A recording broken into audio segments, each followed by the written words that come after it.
Living with snakes. Do you love them or hate them? When I first moved out here from the city, I was absolutely terrified of snakes, just like so many of my friends who still ask me about them today. Living on a homestead, surrounded by thousands of acres of remote bushland and a few farms, snakes are just a part of life. At first, my fear really held me back. I was so anxious about running into a snake that I really struggled to enjoy this incredible natural beauty of the region that I now call home.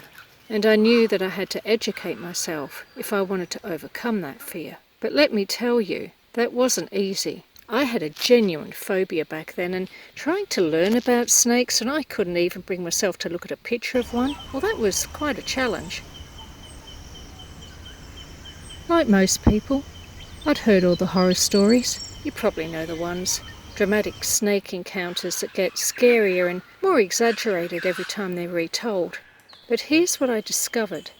The more I learnt about snakes, the less terrifying they became, as long as you take some common sense precautions. While there is still a risk, the chances of being bitten is actually quite small.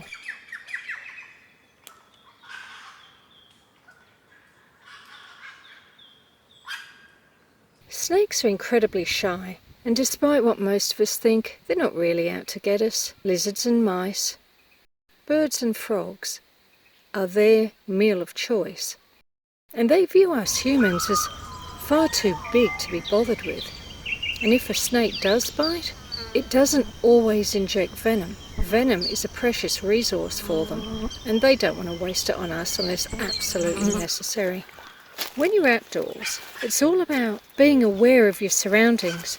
Watch where you're putting your feet, especially when stepping over logs or into areas where snakes might be hiding. Assume a snake could be nearby and stay alert.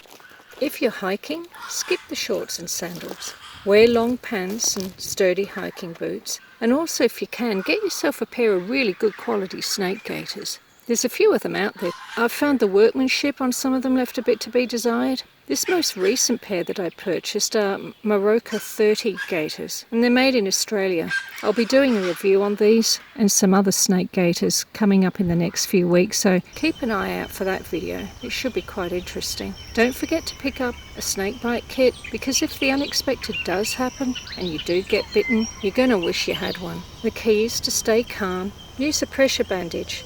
You know those ones that have the little rectangles on them and they turn into squares when the pressure's just right? And I think that's pretty awesome. Stay still as possible and call for help. Thanks to modern treatments, snake bites are rarely fatal, and your chances of survival are extremely high. Did you know that Australia sees about 3,000 snake bites a year? Out of those, 90% of them happen to people who are actually trying to catch the snake.